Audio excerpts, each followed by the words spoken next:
Saito era aquele típico zerinho à esquerda da escola, feio, virgem e sem o menor charme. Mas, por pura sorte do destino, ou um bug na Matrix, ele acabou casando com uma gata, que, por acaso, é a colega de classe que ele mais odeia.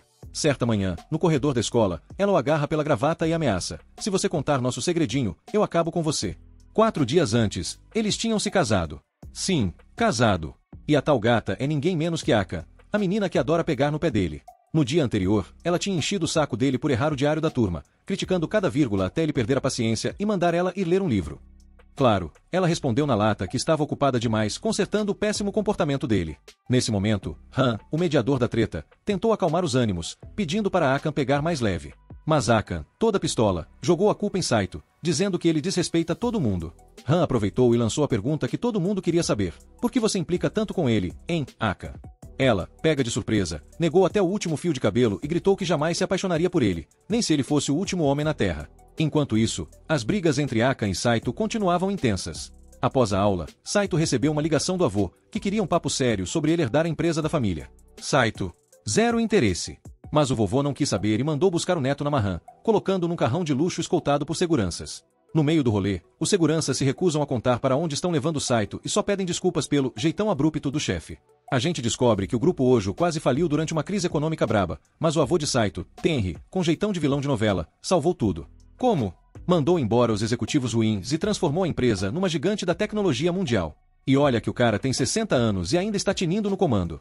Durante a viagem, o motorista comenta que, apesar do jeito frio, o vovô Tenri se importa mais com Saito do que o pai dele jamais se importou. Que fofo, né? Chegando na mansão, quem aparece? Aka. E a treta já começa. Saito explica que foi arrastado até lá, e Aka responde que a avó dela fez a mesma coisa com ela. Sem perder tempo, os dois começam a discutir por motivos bestas, mas os avós aparecem e começam a rir, achando que isso é a prova de que eles se dão bem. Dentro da casa, o avô de Saito anuncia que estão lá para comemorar algo especial. Saito e Aka, sem entender nada, continuam discutindo até que soltam a pergunta do milhão: comemorar o quê? É aí que vem a bomba. Os avós revelam que eles vão se casar. Saito e Akan congelam no tempo, largando a comida de pura indignação. Saito tenta se convencer de que isso deve ser algum tipo de metáfora esquisita ou piada sem graça. Akan, ainda no ensino médio e completamente sem pista, fica boiando. A avó de Akan, Shio, então começa a falar mais. A avó Shio manda logo de cara: só precisa ter 18 anos para casar, então preparem as alianças. Ela e o avô Tenri soltam uma história digna de novela das 8. Eles já foram apaixonados, mas brigaram tanto que se separaram. Resultado: Tenri casou com quem os pais dele escolheram, viveu uma vida de marido exemplar até a esposa falecer há 10 anos. Agora, missão cumprida, ele quer resgatar o tempo perdido. Shio, por sua vez, revela que ficou viúva há muito tempo e solta uma bomba. O Tenri tem me visitado todas as noites. Até aí tudo bem, mas antes que ela continue, Akan corta o papo. Para. A gente não precisa dos detalhes, vó. Tenri e Shio explicam que ficaram se perguntando e se, durante anos, e decidiram resolver isso juntando os netos. Akan, obviamente indignada, chama isso de egoísmo e diz que só vai casar por amor. Saito, por incrível que pareça, concorda. Mas o vovô Tenri é de outro nível de chantagem emocional.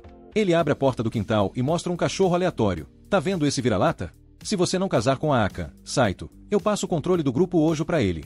Sério, o cara tá disposto a confiar a empresa em um doguinho antes de deixar nas mãos do neto. Saito, claro, pensa que o avô tá maluco, mas Tenri não se abala. E daí se eu tô louco? Loucura não paga as contas, moleque. E para deixar o clima ainda mais tenso, a avó Shio chega pertinho e sussurra algo perturbador. Depois de soltar um aviso assustador que deixa Akan tremendo, o vovô Tenri encerra a reunião de família com estilo, dando 3 dias para eles decidirem sobre o casamento. Assim que saem, Saito e Akan continuam discordando de absolutamente tudo e seguem caminhos opostos. No quarto, Akan começa a refletir sobre por que vive implicando com Saito. A resposta: ele sempre fica em primeiro lugar na classe, enquanto ela amarga o segundo lugar. Inconformada, ela liga para sua amiga Amir e pergunta o que ela faria se fosse forçada a casar. Amir responde sem pestanejar: eu recusaria. Ela explica que já gosta de alguém. Akan, chocada, tenta arrancar o nome do crush, mas Amir desconversa e devolve a pergunta. Akan, no auge do drama, solta: eu só queria que alguém morresse. Até deseja que um meteoro resolva o problema para ela. Amir, rindo da loucura da amiga, sugere que ela case mesmo assim só para dividir as contas e o aluguel. Akan rebate dizendo que isso é um motivo péssimo para casar. Mas Amir, curiosa, pergunta como Akan lidaria com: bem, as coisas que casais fazem depois de casar.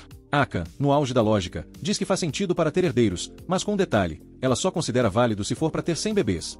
Amir fica ainda mais alarmada com a ideia. Enquanto isso, Saito, em casa, não consegue parar de pensar por que diabos tinha que ser Akan.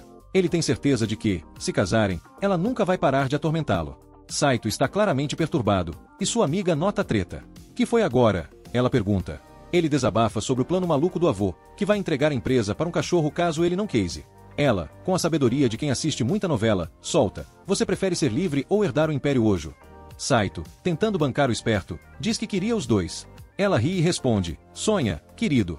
Todo mundo segue regras, nem bicho é completamente livre. Ela sugere que ele trabalhe dentro dos limites, porque fugir nunca é a melhor solução.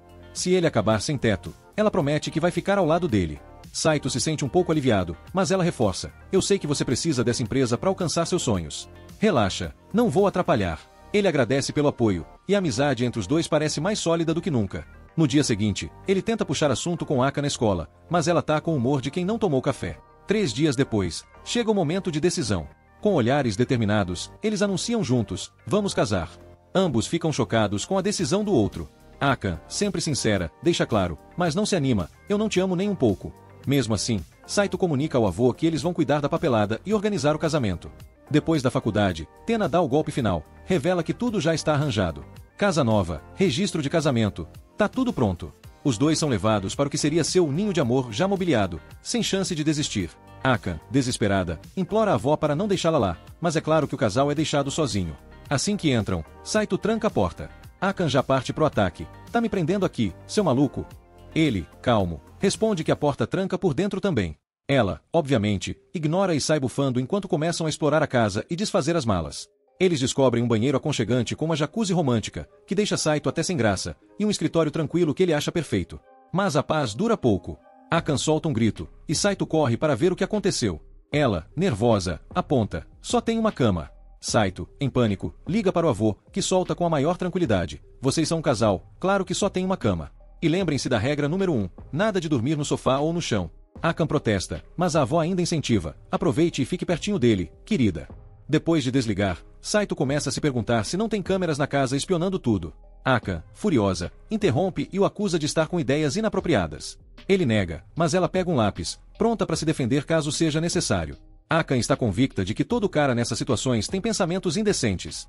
Então, foge para arrumar suas coisas, mas tropeça na escada. Saito a segura no reflexo, e ela, toda desconfiada, se recusa a agradecer, achando que ele tem segundas intenções. Mais tarde, Saito vai para a cozinha preparar algo para comer, e Akan aparece faminta. Ele sugere que comam juntos, mas ela entende tudo errado e grita, você quer me comer? Saito, já acostumado, oferece uma fatia de pizza. Assim que ela pega, sai correndo de novo, como se ele fosse um vilão. Naquela noite, Saito vai dormir tranquilo, mas se assusta quando Aka se deita no outro canto da cama. Eles logo percebem que a cama é minúscula, claramente uma armação dos avós. A situação piora quando ele sente o perfume doce dela no ar, deixando-o nervoso. Aka, como sempre, manda o aviso, se tentar alguma coisa, você tá morto. Saito tenta acalmá-la, dizendo que ele também é inexperiente, o que, curiosamente, faz ela relaxar um pouco. Ele aproveita para perguntar por que ela aceitou casar, mas ela desconversa, dizendo que só está seguindo as regras para alcançar seu objetivo. O papo esquenta quando Saito brinca sobre os avós colocarem uma regra envolvendo filhos. Akan congela e, ao se mexer, Saito acidentalmente encosta no bumbum dela. Resultado, ela torce o dedo dele, ameaçando quebrá-lo. Ele tenta se defender, culpando a cama apertada, mas ela não quer saber. No dia seguinte, Akan faz outra ameaça. Se você contar para alguém na escola sobre nosso casamento, você tá morto.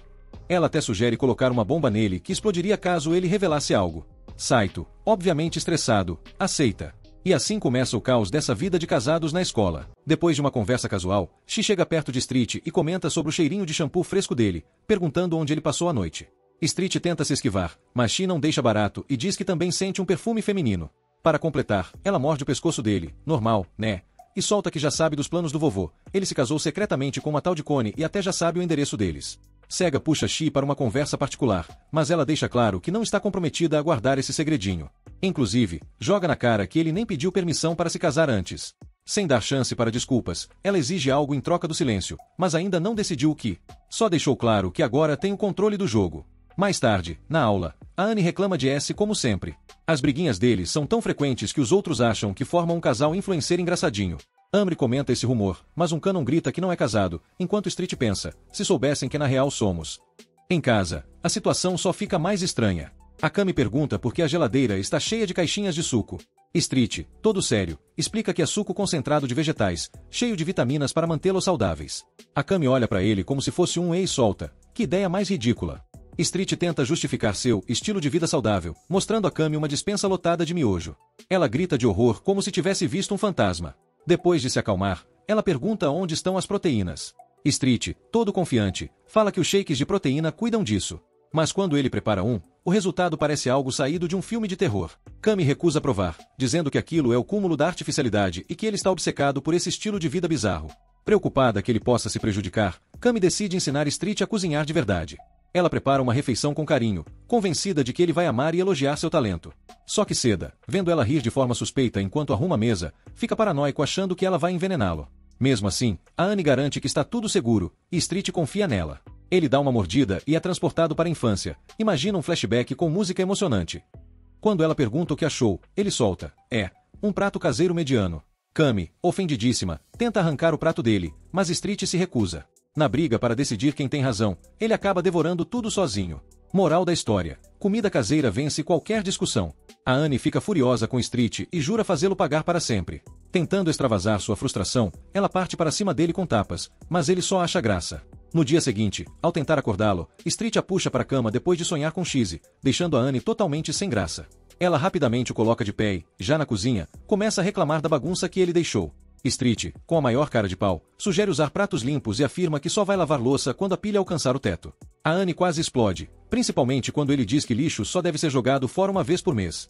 Ela questiona se ele é mesmo humano e ameaça não tolerar viver no caos. Street, sem noção nenhuma, pede desculpas por não ser um maníaco por limpeza e ainda reclama de tomar banho todo dia. A Annie começa a se perguntar como foi parar nessa situação e reflete se eles realmente têm futuro juntos. À noite, ao flagrá-lo jogando videogames de gosto bem duvidoso, ela dá um sermão, alertando que quem curte esse tipo de coisa pode acabar se tornando algo pior. O clima entre eles está longe de melhorar. Enquanto a Annie tenta arrancar o console das mãos de Street, a campainha toca.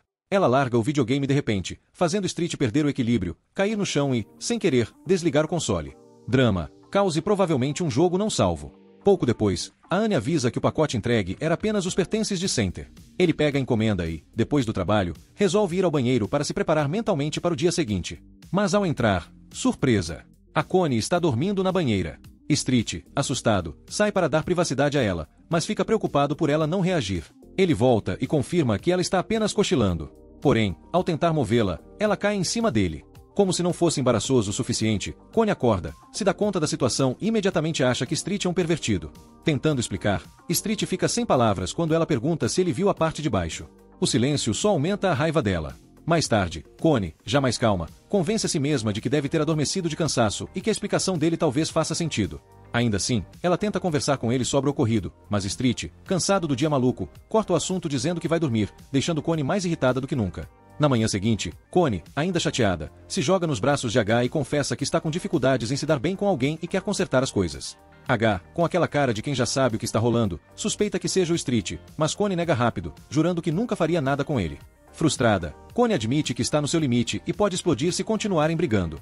Han sugere que ela dê um abraço, mas Connie dispensa a ideia com uma careta. Então, H sugere que ela converse, mas Connie solta que é fácil para ela, porque é uma borboleta social. H, com a sabedoria de quem já viveu muito, diz que não é só sobre se dar bem, mas também sobre respeito. Enquanto isso, Cheese tem uma conversa íntima com Street, que revela que sua vida em casa é um verdadeiro inferno, com brigas constantes que acabam com seu apetite. Enquanto Cheese come tranquila, ela sugere que ele se divorcie, mas Street, com aquele jeitinho teimoso, diz que não vai fazer isso, porque ainda quer herdar o grupo Hojo e não vai desperdiçar seus esforços. Cheese, tentando ser sensata, diz que não quer que ele sofra, e tenta sugerir que ele tente se dar bem com a Connie. Street, com toda a seriedade, responde que isso é impossível, porque eles são completamente incompatíveis, até biologicamente. Cheese, com aquela cara de quem já viu de tudo, diz que, no fundo, os humanos têm preferências, mas a verdade é que o que falta mesmo é disposição. Connie, com toda a sua sabedoria, solta que relacionamentos precisam de compromisso. Ela pergunta se Street já tentou se encontrar com a Connie no meio do caminho, mas ele fica em silêncio, sem saber o que responder. A Connie, muito prática, lembra que todo CEO deveria ter essa habilidade de entender os outros e manter o controle das situações. Para ela, o único final possível seria Street carregando ela nos braços. Quando Street pergunta o motivo, ela responde que isso deixa as garotas fracas. Mais tarde, quando Street chega em casa, Connie o recebe com um olhar intimidador. Ele tenta evitar o confronto, mas ela agarra o braço dele, deixando-o tenso. Aí ela solta: quer uma conversa séria sobre como continuar casados. Ela admite que estão indo direto para o divórcio, o que não beneficia ninguém. Então, eles se sentam à mesa com chá para discutir tudo calmamente. Connie, entre uma xícara e outra, confessa que até pode odiar ele, mas se tiverem que continuar casados, precisam encontrar maneiras de tornar isso mais suportável. Street concorda, porque, vamos ser sinceros, ninguém quer viver no purgatório do casamento. Mas Connie avisa, ele não pode ser grosso, senão as coisas vão sair de controle. De volta ao ponto, Street sugere que definam limites para aliviar a tensão e encontrar um meio termo. Connie concorda, mas solta que, no fim das contas, os afazeres domésticos têm sido seu maior problema. Cedo, com toda sua organização, oferece para cuidar da lavanderia e da louça, explicando que prefere fazer tudo de uma vez para economizar tempo. Connie, preocupada com o apocalipse das baratas, avisa que deixar tudo bagunçado pode atrair insetos, mas ele simplesmente ignora, achando que está tudo sob controle. Ela, já perdendo a paciência, lembra que não estão no meio do mato e que sujeira espalha germes, então ele precisa limpar todos os dias, mesmo que seja um saco. Cedo, lembrando do conselho de Shai, finalmente aceita fazer a louça regularmente. Connie pergunta se ele tem algum pedido, e ele, meio sem graça, pede paciência caso eles toquem sem querer na cama. Ela acha isso bem pervertido, mas concorda, impondo regras rígidas, nada de mãos dentro da roupa. Além disso, ela quer jogar jogos de terror, mas com fones de ouvido e fora da vista dela. Os dois, então, concordam com os limites e cedo solta que expressar gratidão fortalece os laços. Connie, sempre prática, pede que ele elogie a comida, mesmo que seja só ok, já que cozinhar dá trabalho. Mais tarde, ela conta para Gá que, apesar de não se sentir mais próxima de Cedo, eles passaram 5 horas conversando. Quando Cedo entra no quarto, Connie desliga rapidamente a chamada e, num ato de ousadia, o convida para um toque acidental. Ele, claro, deixa claro que é só um acidente, deixando-a, digamos, com sentimentos mistos. Em mais um dia de conflitos solucionados, Cedo, todo enrolado, conta para Chi que ainda não fez as pazes com Connie, mas promete tentar. Ele pede ajuda e, em um momento de falta de originalidade, entrega a Connie um doce de morango, lembrando da nota do seu trabalho de calouro. Surpresa, Connie solta uma risada fofa e agradece com um sorriso tão doce que até faz Cedo parar e pensar. Ué, será que eu tô caindo no charme dela? Durante o jantar, Cedo elogia a comida, e Connie, com aquele sorriso radiante que poderia iluminar uma cidade inteira, fica toda feliz, fazendo Cedo corar. Enquanto lava a louça, ele começa a refletir, quase filosoficamente, sobre como Connie sempre encontra uma forma de se irritar, e fica na dúvida se ela está tramando algo. Mas, no final, chega à conclusão de que, quando ela sorri, ela realmente é muito bonita, e talvez ele tenha se apaixonado sem perceber. Uma noite, a Anne chega toda tímida perguntando pro Soul se ele tem tempo para ver um filme que ela alugou. Ele, cheio de preguiça, sugere que ela use a TV sozinha. Mas a Anne, corando mais que tomate maduro, deixa claro, quero assistir com você. O tal filme, um épico de 24 horas só de gatinhos. No final, ela convence o Soul a assistir com ela. A Anne fica encantada com os gatos, enquanto o Soul dorme no meio do filme, obviamente. Quando o filme acaba, ele acorda todo perdido, e a Anne sugere que agora assista um filme favorito dele. O Soul corta a ideia dizendo que prefere games a filmes e ainda solta uma provocação. Cuidado para não viciar, hein? A Anne, toda confiante, diz que nunca se viciaria. Avance 30 minutos, e lá está ela se divertindo horrores jogando com ele. O Soul fica chocado por estar curtindo tanto passar tempo com sua rival de longa data. Antes de dormir, a Anne agradece, e o Soul se oferece para comprar os jogos favoritos dela e até escolher uns filmes para a próxima vez. A Anne, meio sem jeito, pede para ele parar de chamá-la tão formalmente e usar o primeiro nome dela. O Soul, vermelho igual pimentão, concorda. No dia seguinte na escola, a Uri percebe que eles pararam de brigar como sempre. A Anne, curiosa, pergunta pro Soul se a relação deles melhorou, mas ele. O Soul nega qualquer melhora na relação, mas, sem perceber, a Anne acaba chamando ele pelo nome. O detalhe, o Soul pega isso no ato. Desesperada e vermelha de vergonha, a Anne sai correndo da sala para evitar mais perguntas. Mais tarde, o Soul vai para a biblioteca e dá de cara com a Anne, que percebe que ele está lendo um livro sobre habilidades de comunicação. O Soul explica que quer melhorar a relação deles e que o livro fala sobre trabalho em equipe como chave para criar laços. Tá romântico, hein? Inspirado, o Soul vai atrás da Anne no corredor. Ela, nervosa, lembra ele que prefere não falar muito na escola. Mas ele, decidido, pergunta se ela tá ocupada depois da aula. Ela diz que precisa estudar, mas não tem planos com amigos. Aí ele solta, bora fazer umas compras juntos? A Anne, claro, entende tudo errado e pensa que ele tá chamando ela para um encontro. Antes dela terminar de viajar na maionese, o Soul a puxa para dentro de uma sala de aula para conversar em privado. Ela logo chama ele de pervertido, mas ele explica que ela é quem começou com essa história de encontro. A Anne rebate dizendo que meninos e meninas não saem juntos, sem motivo. O Soul, tentando manter a compostura, explica que ele só queria ajudar ela a carregar as coisas. Depois de muita tensão e risadinhas nervosas, o Soul e a Anne finalmente concordam que é só uma ida ao mercado, nada de encontro. Com isso resolvido, a Anne vai para a sala e dá de cara com a Imai. Surpresa, ela lembra que a Imai deveria estar no trabalho, mas a Imai explica que o turno dela foi cancelado e convida a Anne para tomar um sorvete. A Anne recusa, dizendo que já tem planos. Imai, esperta, percebe que isso só pode envolver o Soul, já que a Anne raramente fala de outras pessoas. Ela começa a provocar. Ah, então é um encontro, né? Toda envergonhada, a Anne nega e foge correndo. Só que, no caminho, ela pisa sem querer na Chi, que revela que estava esperando por ela como parte de uma armadilha. A Chi sugere que a Anne se junte a ela para descobrir os planos do Soul, mas a Anne, ainda mais confusa, sai correndo de novo. Ela finalmente encontra o Soul, e os dois, bem nervosos, seguem para a loja de conveniência comprar mantimentos. Na loja, a Anne dá uma aula pro Soul sobre como escolher os melhores ingredientes, equilibrando preço e qualidade, em vez de pegar qualquer coisa aleatória. Só que a situação muda quando eles notam uma multidão se formando para uma promoção de peito de frango. A Anne, cheia de determinação, joga a bolsa no Soul e se prepara para entrar na competição, mas... A Anne entra na competição pelo peito de frango, mas é derrotada rapidinho. O Soul tenta ajudar, mas acaba levando o mesmo destino trágico. Rindo da má sorte, eles decidem tentar de novo outro dia. O Soul até reluta, mas a Anne insiste, e aquele sorriso dela deixa ele todo atrapalhado, então ele acaba concordando. No caminho para casa, o Soul solta. Você trabalha tanto, seria uma ótima esposa. A Anne fica surpresa, mas entra na brincadeira e responde. Ué, mas a gente já é casado, né?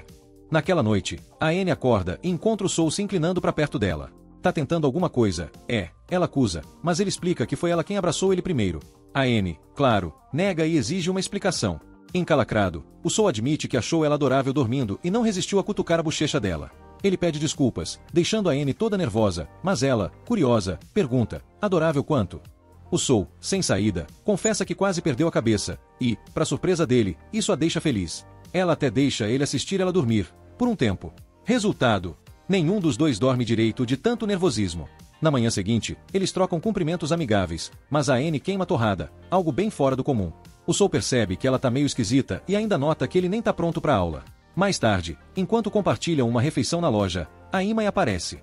Enquanto eles estão curtindo um quebra-cabeça juntos, a Imai aparece e começa a desconfiar da vibe estranhamente boa entre os dois. A Anne, já cheia de vergonha, se apressa em dizer que o Soul está assediando ela e ameaça chamar a polícia, mas tudo por causa de uma comida que ela jogou no chão e ele, cavalheiro, ou bobo, foi pegar.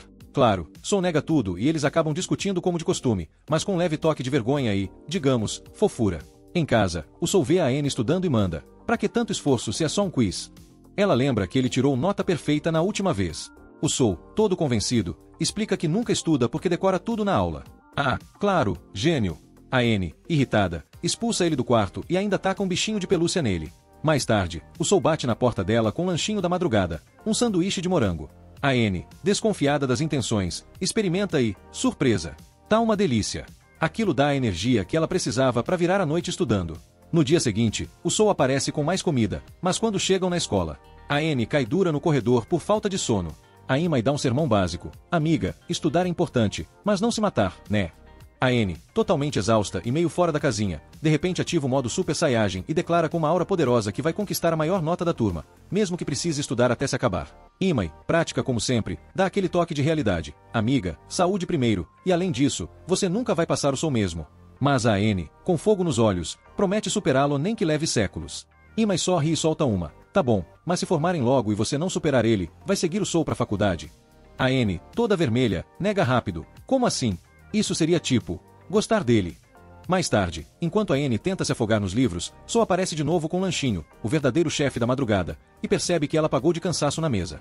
Quando ele toca na testa dela, descobre que ela tá com febre. A Anne, claro, insiste que tá ótima, Soiler, não tá, e reluta em ir pra cama, mas acaba cedendo.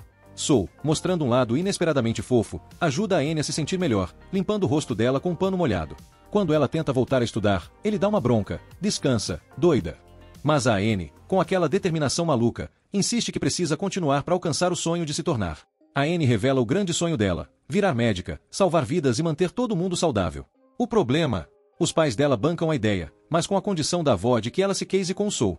Por isso, ela tenta manter a paciência com ele, mesmo que ele tire notas boas sem nem suar enquanto ela rala como nunca e ainda fica para trás. Isso deixa ela irritada. Soul, como quem não quer nada, solta. Algumas pessoas são naturalmente mais talentosas, sabe?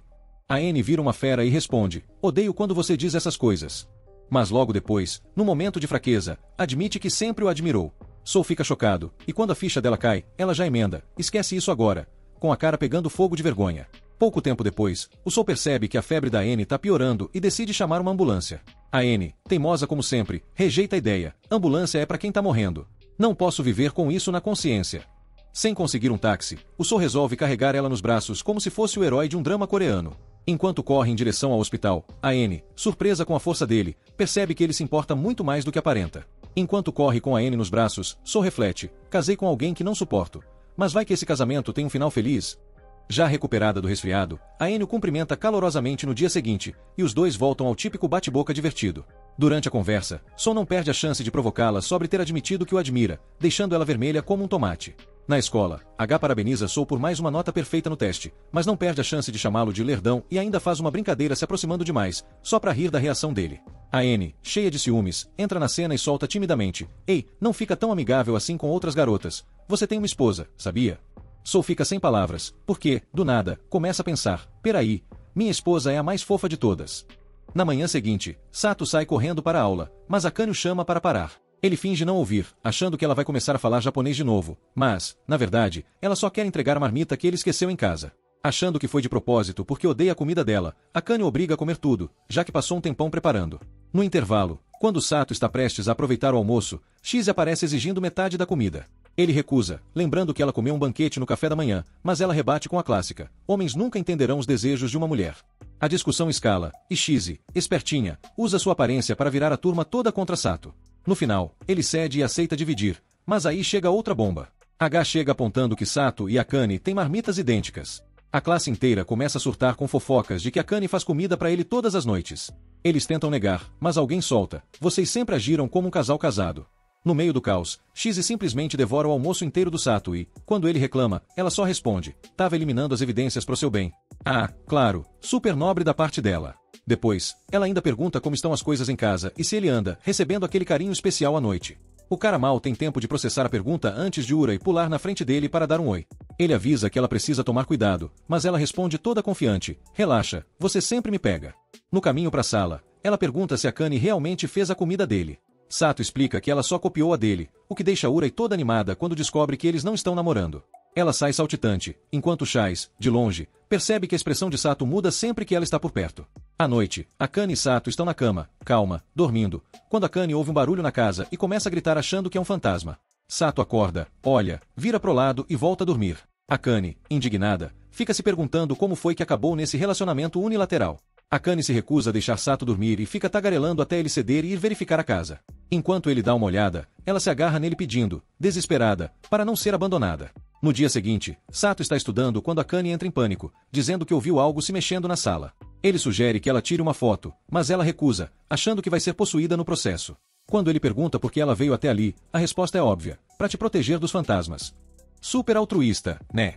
Mais tarde, Sato está no banheiro quando Akane começa a bater na porta, implorando para entrar. À noite, ela volta para o escritório e avisa que vai tomar banho, chamando Sato para garantir a segurança dela. Ele, obviamente, aceita, pensando que vai rolar algo, mas acaba apenas assistindo a silhueta dela através da janela enquanto ela segue falando sem parar. No dia seguinte, Sato passa um tempo com Shizi, que imediatamente percebe que ele está ali porque seu casamento imaginário com Akane está cheio de problemas. Ela explica que todo mundo precisa de alguém para se apoiar, e que tá tudo bem se eles se ajudarem. Então, Sato desabafa que Akane vive falando de um fantasma na casa e transformou sua vida num verdadeiro reality show paranormal. Shizi, sempre metida, decide investigar por conta própria e, do nada, pergunta a Akane se ela e Sato são casados, afirmando que nada escapa aos olhos dela. E ainda solta na lata: eu sei muito bem que vocês estão se pegando debaixo dos lençóis. O casal, em pânico, arrasta Shizi para uma sala vazia antes que ela espalhe isso para a escola inteira. Akane, furiosa, acha que Sato foi quem espalhou o boato, mas ele nega com todas as forças. No fim, Shizi confessa que apenas juntou as peças sozinha. Akane finalmente aceita que talvez a família de Sato descubra sobre eles e pede desculpas por não ter contado a verdade antes. Mas antes que a paz reine, Shizi solta outra bomba: a casa está infestada de espíritos, e se Akane não expulsá-los, vai acabar amaldiçoada. Shizi avisa que, se os espíritos continuarem por ali, as notas da Akane vão despencar 50 pontos em todas as matérias. Desesperada para não virar um fracasso escolar, Akane implora pela ajuda dela.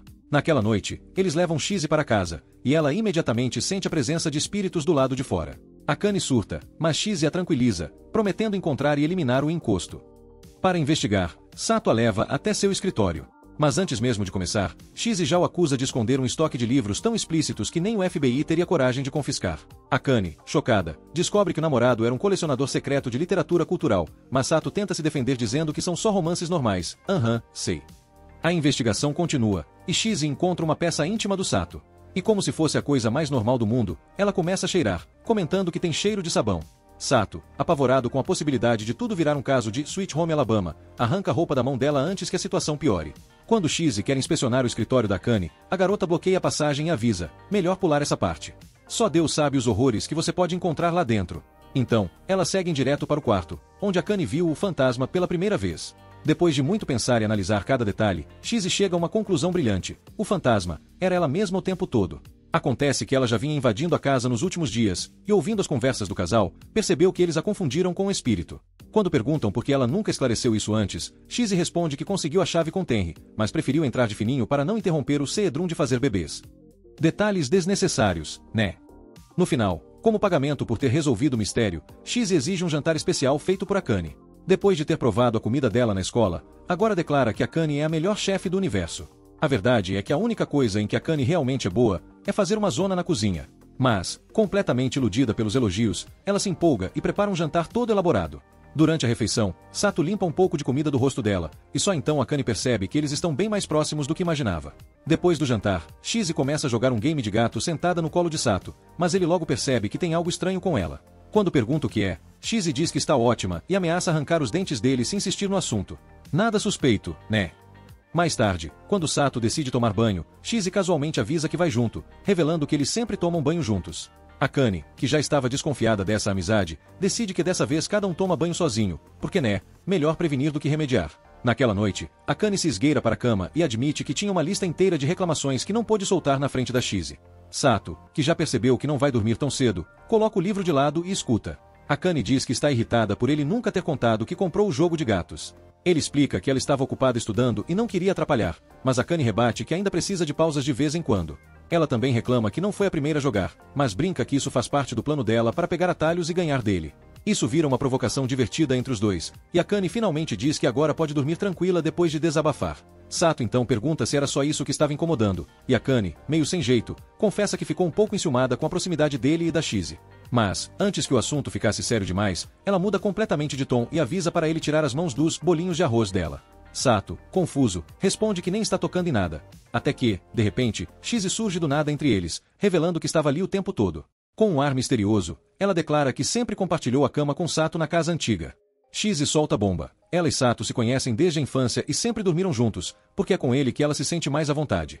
Akane, que já estava se contorcendo de ciúmes, tenta disfarçar, mas Chizzy percebe o desconforto e se levanta para sair. Só que Akane, no auge do pânico, pede para ela ficar. Afinal, ela ainda não está preparada para certas atividades hidráulicas no meio da noite, enquanto Sato dorme feito um tronco. Chizzy, sempre afiada, pergunta se Akane sente ciúmes quando Sato dá atenção demais para ela. Akane finge que não liga, mas sua cara já está mais vermelha que um tomate maduro. Chizzy, como a grande conselheira amorosa que é, dá um conselho direto: minha filha, se tu não confessar logo seus sentimentos, esse tapado nunca vai perceber. Eren sempre quis ser amiga de Annie, mesmo quando a Annie demonstrava tanto interesse quanto um gato para banho. Mas ele não desistiu. Continuava puxando papo, inventando desculpas para conversar, até que um dia sua persistência, ou teimosia, deu certo. Ele conseguiu convencer a Annie a sair, subornando-a com um belo parfaite de morango. Quem resiste, né? No café, a conversa esquentou quando o assunto foi os sentimentos de Annie por Sedok. A Annie riu e descartou qualquer possibilidade de romance, mas Era, com a coragem no talo, confessou que tinha uma queda por ele. A Annie ficou chocada. Como assim? Por que alguém teria interesse nesse cidadão?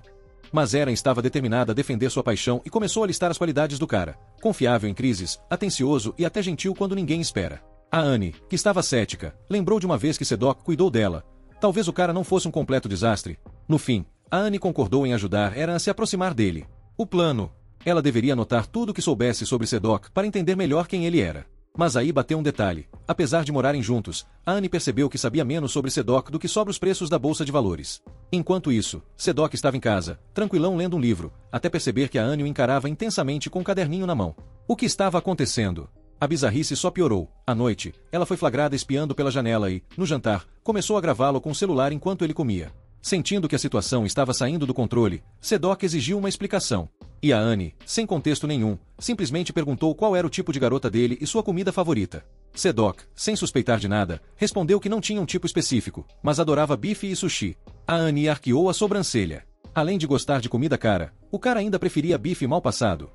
Isso aí é carne crua, meu filho. Ela ficou meio enojada, mas anotou a informação. No dia seguinte, estava pronta para espalhar suas descobertas. Quando a Annie afirmou que Sedok gostava de carne praticamente crua, Era, ao invés de ficar enojada, achou essa selvageria dele meio charmosa. Opa, será que temos um novo chip surgindo aqui? Intrigada, Eran quis saber mais, e a Annie começou a listar os hobbies de Sedok: videogames, leitura antes de dormir. Mas aí, quando perguntaram como ela sabia tanto, ela tentou disfarçar rapidinho. Ah, ele me contou uma vez. Só que, sem perceber, já estava descrevendo em detalhes a paixão dele por jogos de terror. Perseguição nível FBI. Enquanto isso, na cozinha, Sedok ficou visivelmente decepcionado ao ver que o jantar era peixe em vez de bife. A Annie ficou com peso na consciência, afinal, ela tinha perguntado tanto sobre a comida favorita dele que ele já estava esperando um banquete carnívoro. Para compensar, ela decidiu arregaçar as mangas e preparar um bife do zero. Foi ao mercado, comprou os ingredientes e fez a melhor versão que podia. Sedok, que começou com uma mordida desconfiada, se surpreendeu com o sabor e até elogiou a comida. A Annie, que nunca tinha recebido um elogio culinário na vida, quase chorou de emoção. Quando Sedok soltou um inocente, eu comeria isso todo dia. A mente da Annie deu um curto-circuito. Isso foi um pedido de casamento? Cara de envergonhado, mas ele logo corrigiu. Amiga, a gente já mora junto, lembra? Mesmo assim, ela ficou tão feliz que prometeu cozinhar para ele sempre. No dia seguinte, Eran quis tirar uma dúvida crucial com Sedok. Qual o tipo ideal dele? Ele, filosófico, respondeu que não gosta de categorizar pessoas, porque o amor verdadeiro significa aceitar alguém por completo. Eran até achou bonita a resposta, mas fingiu desinteresse, reclamando que os caras só gostavam dela pela aparência. Sedok, solidário, comentou: deve ser difícil ser tão atraente. Ela, que não esperava essa, ficou tão impactada que, do nada, soltou uma confissão. Mas, antes que a bomba explodisse, disfarçou rindo, correu para se sentar e deixou Sedok ali, travado, com as bochechas levemente coradas. Será que o jogo virou? Mais um dia, mais uma missão sigilosa de Annie. Enquanto Sedok estava 100% focado nos seus jogos, ela se esgueirou para o escritório dele, na esperança de encontrar algo comprometedor para contar para Era. Depois de fuçar bastante, encontrou um caderno com um título suspeito: Segredos. Bingo! Mas antes que pudesse abrir, Sedok apareceu na porta. Flagrada no pulo. Pensando rápido, a Annie jogou a culpa nele mesmo. Você deixou isso aqui de propósito para me tentar, né? Para desviar mais ainda a atenção, pediu uma recomendação de livro. Sedok, sendo nerd supremo, sugeriu um livro de história, alegando que o humor inesperado era a melhor parte.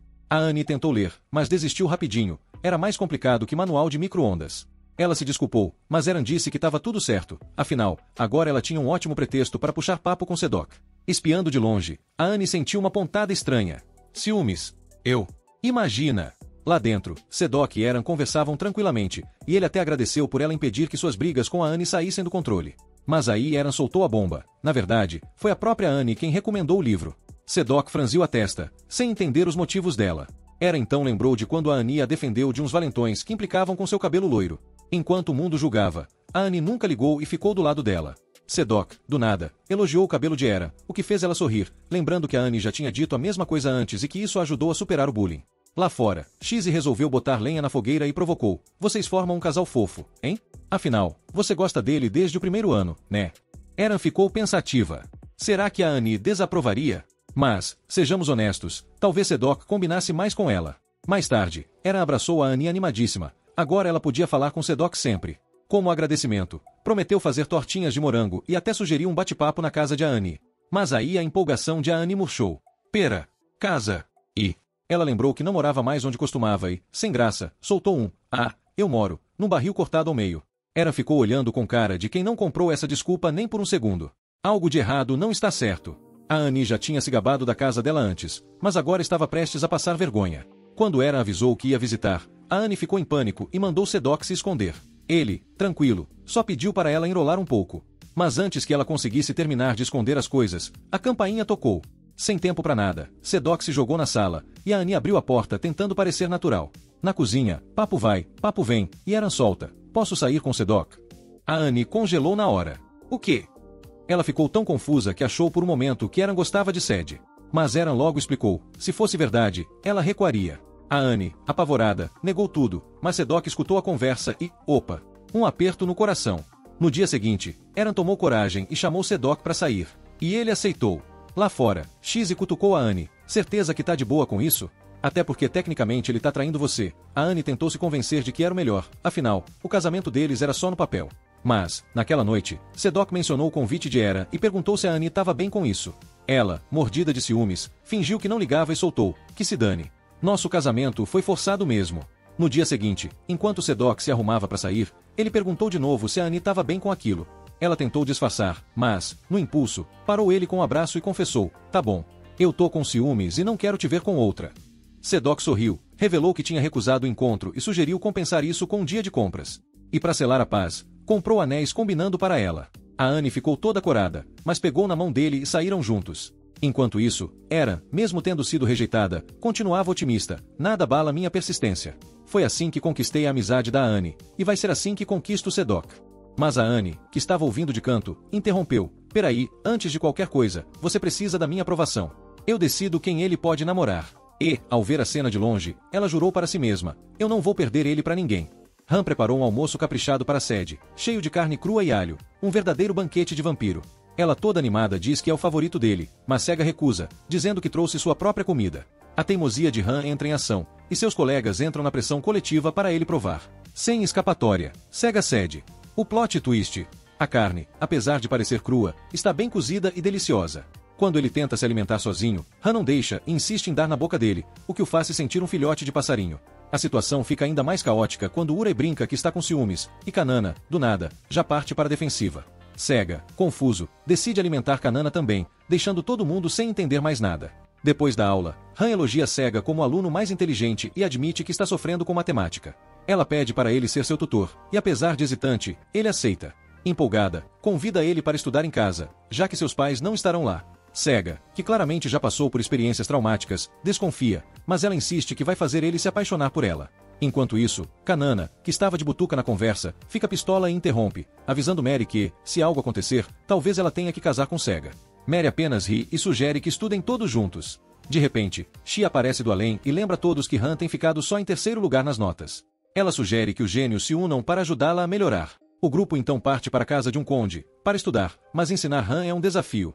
Ela mal entende matemática básica. Kanana lembra como suas próprias notas despencaram no primeiro ano e sugere começar com conteúdos do ensino médio, o que entedia Shi. No fim, Han elogia o método de ensino de Sega e se aproxima dele para continuar a aula, o que deixa Kanana enciumada.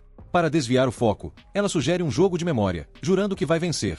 Conforme a noite avança, Sega sai para pegar lanches, mas Kanana corre atrás dele, alegando medo de que ele simplesmente desapareça. No meio disso, ela nota que ele tem uma memória absurda, não só inteligente, mas praticamente uma enciclopédia ambulante. Sega, sem qualquer vaidade, apenas comenta que sua memória é tão precisa que chega a ser assustadora. Cada membro da família Ojo tem um talento único, sustém uma memória absurda, enquanto Shi é uma máquina de resolver cálculos. O problema é que a memória de Sus é boa demais, tanto que já foi acusado de perseguidor só porque lembra de cada detalhe sobre as pessoas. Kanana, invejosa, diz que queria essa habilidade para não precisar estudar tanto e ainda ser mais atenciosa com os outros. Sus, claro, zoa ela, e os dois começam a tretar como sempre. Enquanto isso, na casa do conde, sim, ainda estamos aqui, H e X estão jogando videogame, super entretidos. Quando Sed e o conde voltam, pegam os dois no flagra. Para não levantar suspeitas, Axe, na cara dura, diz que o console pertence ao pai dela, e todo mundo finge que acredita. Depois da sessão de estudos, H agradece a Sed pela ajuda e sugere estudar na casa dele da próxima vez. Essa ideia causa um curto-circuito mental em Sed, a Anne e a Marie. No meio da confusão, a Marie, distraída, derruba Chá nela mesma. Sus, que parece ter GPS para objetos, entrega uma toalha antes mesmo de alguém pedir. H, intrigada, pergunta como ele sabia onde estava, e ele, tentando bancar humilde, diz que foi pura sorte. H compra a ideia e o chama de gênio. X então leva H para se limpar, deixando o casal sozinho. Kanana, com sangue nos olhos, culpa Sed pelo caos e diz que tudo isso só aconteceu porque ele ficou flertando com H. Sed nega tudo, mas a Anne insiste que é culpa dele por aceitar ser tutor dela, já que ele nunca aceitou dar aula para ela. Sed tenta se justificar, explicando que tentou, mas foi impossível porque Kanana só gritava com ele. No meio do barraco, puf! As luzes se apagam. Kanana solta um grito digno de filme de terror. Sed tenta acalmar ela, dizendo que é só um apagão e que vai verificar o disjuntor. Mas Kanana, que já entrou no modo pânico, agarra ele e se recusa a ser deixada sozinha no escuro, na própria casa. Do nada, ela solta: garotos não gostam de garotas teimosas, né? Sed, sem entender nada, responde que ela está bem do jeito que é, teimosa, mas trabalhadora e determinada. O clima fica esquisito, e plim! As luzes voltam. Nesse momento, X entra na sala, agora trocada, e congela ao ver os dois bem próximos, claramente pensando: o que tá rolando aqui? X vê Kanana e Sed meio próximos e já chega tirando onda. Ahá, finalmente viraram best friends, hein? Os dois, em sincronia, negam na hora como se a vida deles dependesse disso. No dia seguinte, X segue sua tradição de se atrapalhar na aula e pede ajuda para Sed, esperando que Kanana também participe. Como sempre, a Anne faz cara feia quando o assunto envolve Sed, mas assim que X e Yurei saem, ela se aproxima toda sorrisos, com flerte nível mestre, pedindo para ele ensinar matéria. Coerência. Nunca nem viu. Em casa, Sed apresenta sua revolucionária técnica de estudo, que ele desenvolveu em um experimento maluco. Para sua surpresa, funciona perfeitamente com a Anne, embora ele mencione que não teve o mesmo efeito em outras pessoas antes. Ele começa a suspeitar que Kanana é naturalmente inteligente, o que é basicamente o equivalente a chamar alguém de gênio adormecido. Ela quer continuar estudando, mas Sed insiste que ela precisa descansar para não ficar doente de novo. Eles começam a discutir, mas no final, Kanana vence. O que já era esperado, né? Sed então pergunta por que ela está tão determinada, já que sabe que ela quer ser médica, mas ainda não entende o motivo real. A curiosidade dele faz o coração dela disparar, e então Kanana confessa. Sua irmã mais nova ficou acamada por uma doença, e os pais dela passaram perrengue com as contas do hospital. Ela se sentiu impotente e decidiu que ia se tornar médica para ajudar pessoas na mesma situação. No dia seguinte, eles estão vendo TV quando Kanana muda de canal no reflexo assim que um idol aparece. Sed, confuso, pergunta o porquê, e ela disfarça, mas solta um comentário aleatório sobre como ele é sortudo por ter Chi. Isso bate de um jeito estranho em Sed, que sente um leve peso na consciência. Mais tarde, ele pede conselhos para Chi sobre como animar Kanana. Chi, sempre pronto para zoar, lança: "Ahá, tá apaixonado, né?" Sed, em pânico, nega tudo e diz que só não quer uma colega de quarto emburrada. Claro, a gente acredita. Chi sugere levar Kanana para fazer compras, roupas, acessórios, doces fofos.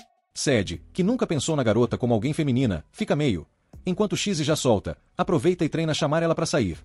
Afinal, um festival mundial de doces está chegando, e não existe desculpa melhor. De volta para casa, Kanana está concentrada cozinhando quando Sed, suando frio, finalmente toma coragem e a convida para sair no próximo dia de folga. Kanana, surpresa, olha para ele como se ele tivesse falado outra língua e solta: "Por que não chama Chais, então?" Sed, completamente desnorteado, nem percebe que o pote dela tá quase pegando fogo. Apesar de estar chocada com o convite, Kanana aceita sair com Sed. Mais tarde, enquanto janta com a avó, ela menciona o convite misterioso e... Bum! A vovó quase infarta de felicidade. Finalmente! Eu posso morrer em paz. Diz ela, antes de abrir um armário lotado de vestidos chiques, todos guardados para o dia em que Kanana se apaixonasse. Pressão? Que nada! Kanana, obviamente negando qualquer sentimento, só piora a situação quando a avó ainda mostra uma lingerie especial que separou para a ocasião. A velhinha é esperta, viu? No dia do encontro, Kanana aparece com um vestido rosa que deixa Sed completamente travado. Erro 404. Palavras não encontradas. Eles visitam várias lojas, e ele descobre que ela está banida de um café de gatos por excesso de entusiasmo. A gente nem quer saber o que aconteceu lá. Depois, consideram ir para um karaokê, mas Kanana hesita porque casais costumam se beijar nesses lugares. Eita! Mesmo assim, eles entram, cantam várias músicas e até fazem um dueto. Depois de se esguelarem, fazem uma pausa em uma loja de limonada com balanços. Super Tumblr vibes. Kanana, curiosa, pergunta por que ele a convidou.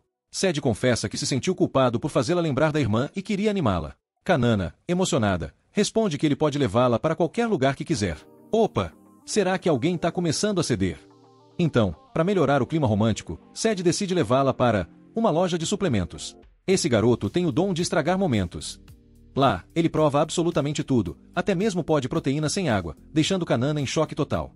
O cara basicamente virou um aspirador humano.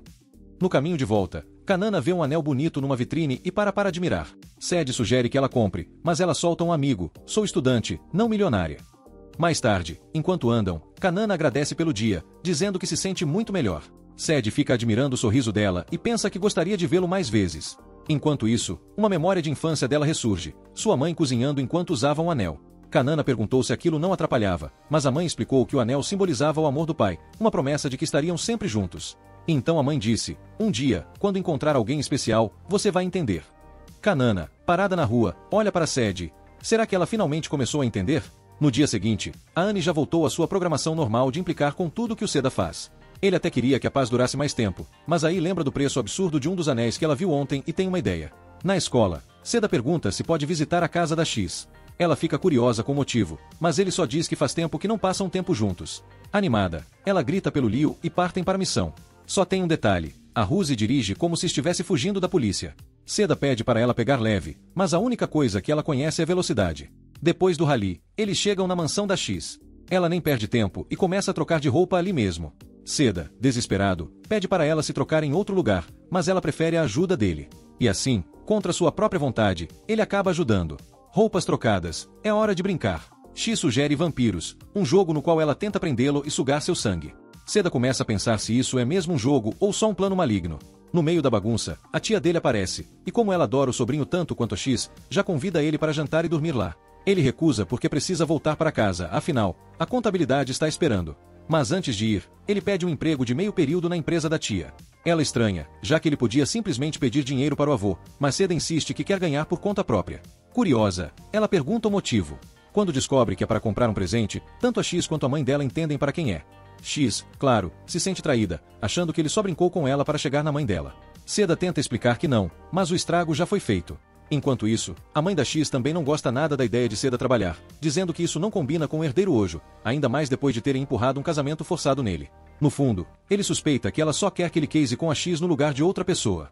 Mesmo assim, ela dá um trabalho para ele: ajudar um time de localização a traduzir um software escrito numa linguagem de programação que parece um dialeto alienígena. Ela acha que ele vai levar 3 dias para aprender, mas Seda, confiante, diz que domina isso em uma noite. E assim, ele passa a noite virando páginas de manuais como se estivesse se preparando para derrotar um chefe final.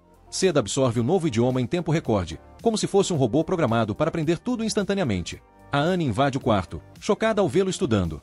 Seda explica que só está aprendendo uma nova língua, mas antes que ela possa processar essa informação, ele declara que já terminou. A Anne, impressionada, solta um "Nossa, eu queria ter você dentro de mim", e imediatamente entra em pânico, corrigindo o que queria dizer seu cérebro. Seda finge que não ouviu. Curiosa, ela pergunta por que ele está aprendendo uma língua nova, mas Seda, estilo agente secreto, desconversa e diz que não é da conta dela. No dia seguinte, ele sai da escola com X e vai para o trabalho, mas ela simplesmente decide sentar no colo dele. Focar no serviço? Impossível. E para piorar, ela se recusa a sair e ainda dá uma mordidinha no pescoço dele. Seda percebe que tem treta no ar e pergunta se ela está chateada pelo presente que ele vai dar para Anne. X diz que não é isso. Ela entende que o presente vai facilitar a vida dele, mas desde que ele casou, está sempre ocupado e nunca tem tempo para ela. Às vezes, ela se sente sozinha. Seda pede desculpas, mas ela garante que não é culpa dele. Ainda assim, ela faz um único pedido: quer que ele fique na cama com ela até ela dormir. Mais tarde, Seda finalmente volta para casa, só para ser recebido por uma Connie furiosa, que estava esperando por ele na porta como uma mãe prestes a dar sermão. Ela exige saber onde ele estava até tão tarde, mas ele apenas solta um "assuntos meus" e vai dormir.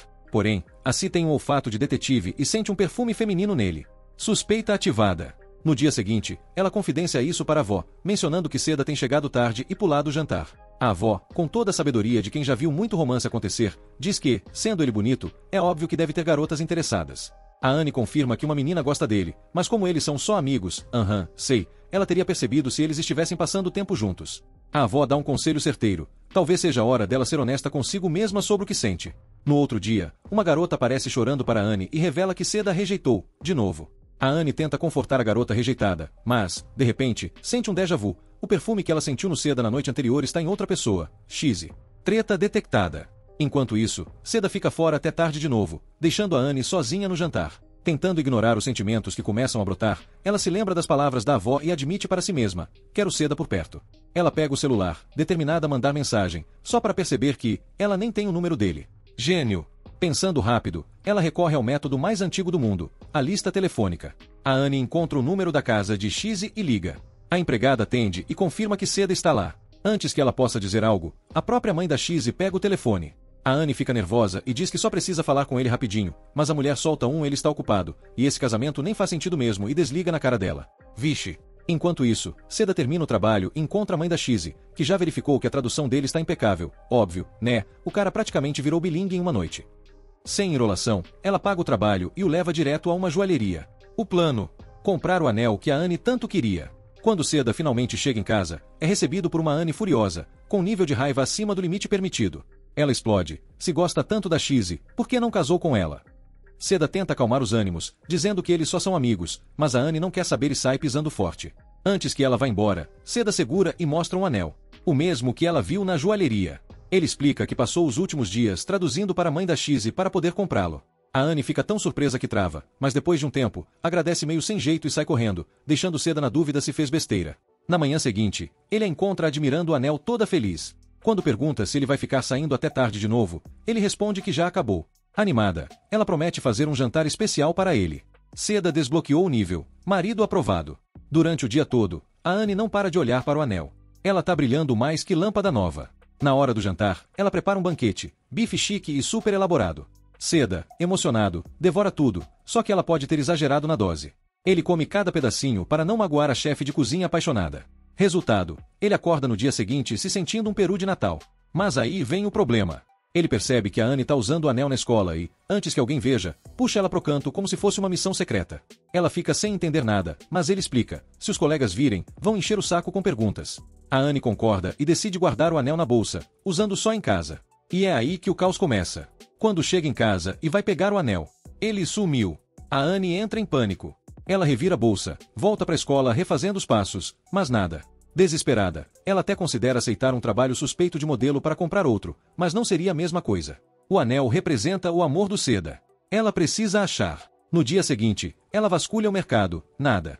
Desolada, senta num banco e começa a chorar. Chizzy chega e logo entende o problema. A Anne tenta esconder, mas Chizzy promete ajudar. As duas vasculham a escola inteira, mas o anel continua desaparecido. No final da noite, a Anne agradece e manda Chizzy ir para casa, mas decide continuar procurando sozinha. Chizzy insiste que ela deveria contar a verdade pro Seda, mas a Anne recusa. Ela mesma causou o problema, então é ela quem tem que resolver. Enquanto isso, Seda estranha a demora de Anne e fica esperando por ela. Mas quem aparece? Chizzy, que chega só pelo cure e faz a egípcia sobre a situação. No dia seguinte, Seda resolve seguir a Anne e finalmente entende o que tá rolando. Ele encontra a garota chorando embaixo de uma ponte e tenta acalmá-la, dizendo que eles podem comprar outro. Mas a Anne nega na hora. Esse foi o primeiro presente verdadeiro que você me deu. Não dá para substituir. Vendo o quanto significa para ela, Seda resolve ajudá-la a refazer os passos do dia. Ele pensa, liga os pontos. E bam! O anel caiu num bueiro. Ele recupera a bolsinha e entrega para Anne, que fica tão aliviada que abraça ele com força. Ela jura que nunca mais vai perder, enquanto, do outro lado do mundo, surge uma nova competidora. Uma garota misteriosa chega ao Japão determinada a conquistar Seda.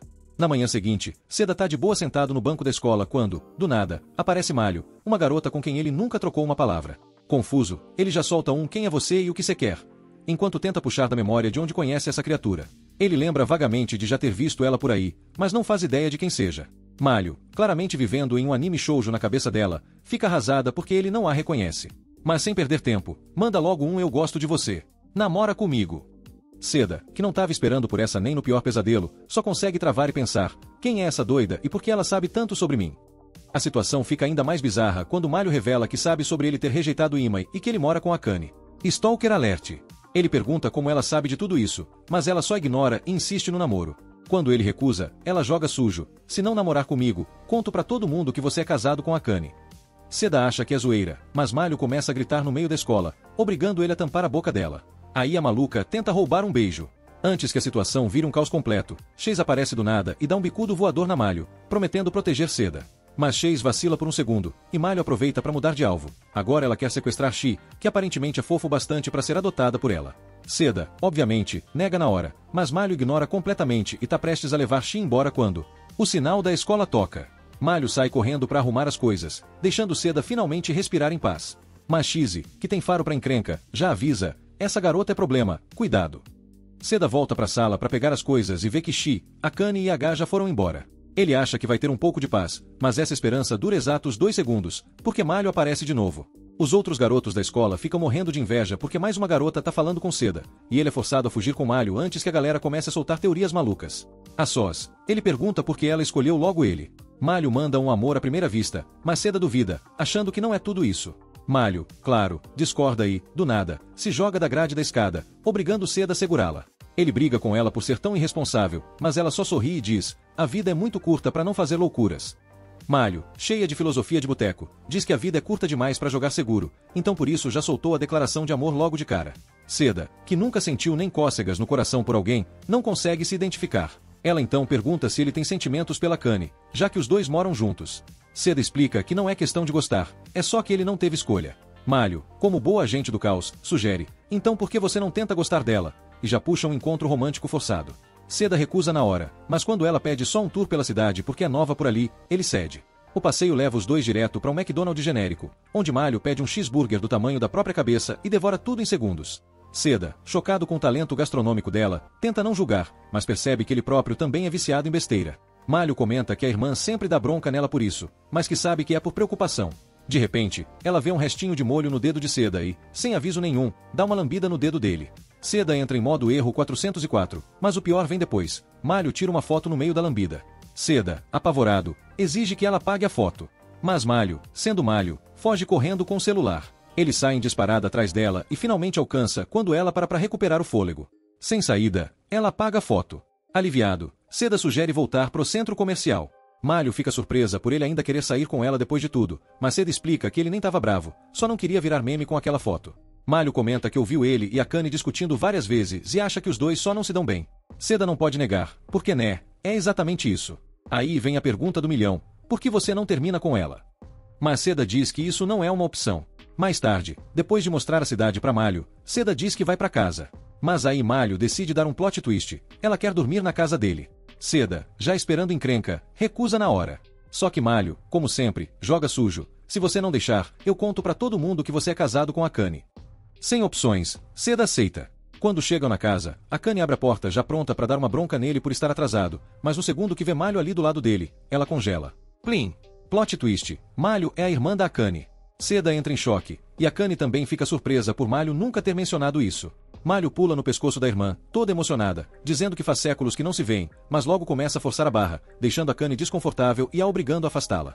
Seda, que achava que a irmã da Akane tinha batido as botas, fica mais confuso que nunca. Akane explica que nunca disse que a irmã tinha morrido, só que não podia vê-la mais. A verdade é que Malho estava rodando o mundo e só agora voltou pro Japão, prontíssima para dar uma espiada na vida de casados da irmã e do Seda.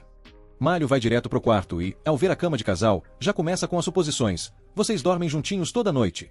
Akane confirma, o que faz Malho arregalar os olhos e pensar que coisas aconteceram ali. Akane, desesperada, nega tudo, garantindo que não rolou nada, e Malho até acredita, mas decide ficar de olho do mesmo jeito. Ela então pede para passar a noite ali, e Akane, sem pestanejar, já convida a irmã para morar com eles pelo tempo que quiser. Seda, ouvindo isso, sente um frio na espinha. Para celebrar a chegada da irmã, Akane decide fazer mingau pro jantar. Erro fatal. Seda e Malho imediatamente fazem cara de nojo, e Malho, traumatizada, lembra das vezes que foi obrigada a comer isso quando estava doente. Mas Akane ignora os protestos e vai pegar os ingredientes. Só que ao abrir a geladeira, ela encontra Shizi, quase congelada lá dentro. Seda corre para ver se ela tá bem, e Shizi, toda dramática, pede respiração boca a boca. Mas Seda, sem paciência, responde, se você consegue falar, você consegue respirar. Malho se aproxima, toda prestativa, querendo ajudar, mas Shizi sai correndo e se esconde atrás de Seda, claramente não confiando nela. Malho, sem perder tempo, tenta argumentar, se o Seda é o marido da Akane, então eu sou sua cunhada. Mas Shizi não aceita e desafia Malho para um duelo de irmãzinha. Seda, que nunca ouviu falar disso, nem tem tempo de perguntar antes de Malho surgir atrás dele tentando aplicar um Step Bro Moment trademark.